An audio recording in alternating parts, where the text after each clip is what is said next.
Oke, Assalamualaikum warahmatullahi wabarakatuh.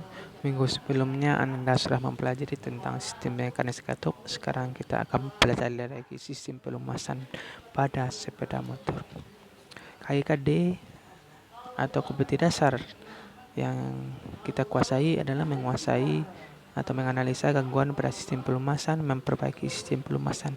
Yang lebih detailnya atau indikator pencapaian kompetensi.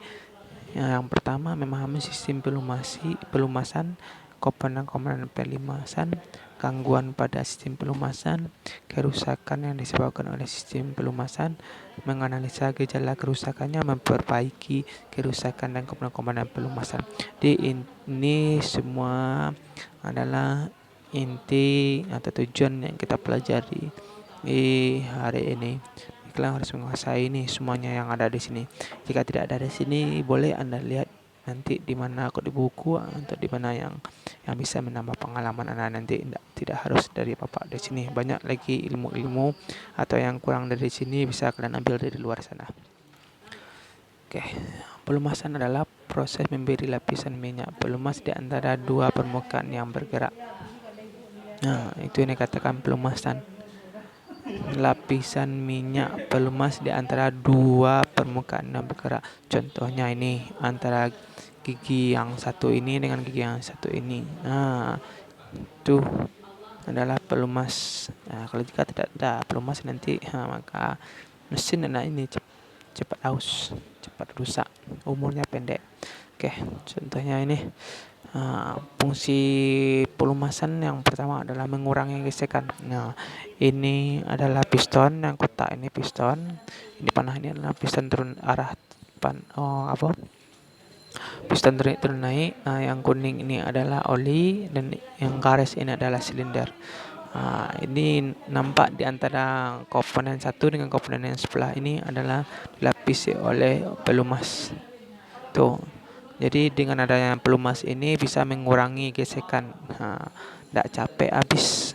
Oke, lanjut. Fungsinya adalah sebagai pembersih. Jadi nanti jika ada nanti di komponen-komponen mesin ini ada serbuk-serbuk besi atau komponen-komponen yang lainnya yang rusak, dia akan dibersihkan dan akan diturunnya ke bawah sehingga putar mesin di antara komponen-komponen Anda itu tidak ada yang menganjal nanti. Oke, sebagai pembersih ya. Oke, lanjut sebagai pendingin.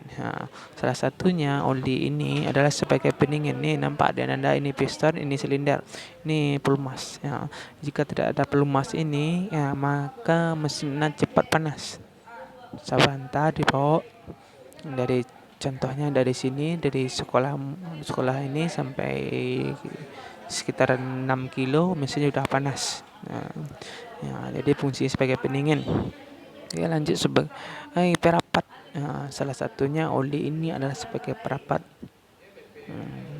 Perapat antara komponen dengan yang lain. Contohnya ini piston atau rim piston dengan dinding silinder sebagai perapat. Oke. Lanjut sebagai penjaga karat.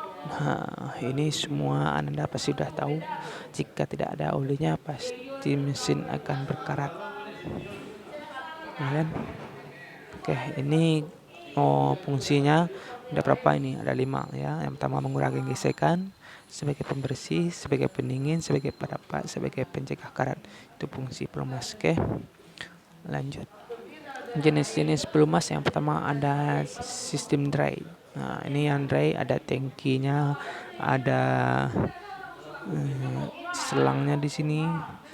Ini contoh salah satu, pokoknya di luar posisinya letak tanknya. Ini contoh yang dry. Lanjut yang sistem wet. Ini wet. Ini banyak yang Anda lihat nih. Anda gunakan sekarang motor rata-rata sekarang banyak yang pakai ini wet nih. Ini jarang ya. Lanjut.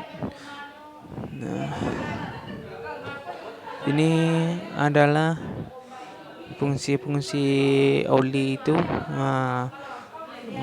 Ini judulnya untuk kerja oli mesin yang dibutuhkan adalah contohnya digeserkan rendah, kok keuntungannya mesin lebih mudah dihidupkan dengan mudah dalam keadaan dingin.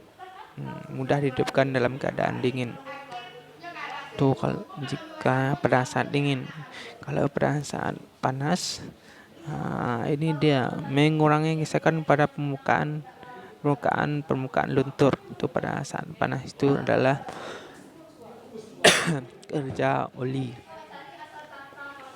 Kerugiannya ada di sini, bisa Anda baca di sini adalah ini. Lanjut. Ini rata-rata jika Anda pernah mengganti oli, pasti Anda bisa melihat ini 10W sampai 30W. Ini adalah standarnya oli, standar titik kekentalan oli atau kecocokan untuk motornya. Jadi apa yang katakan 10W ini? Jadi 10W ini adalah menunjukkan viskositas pada suhu dingin. W ini adalah winter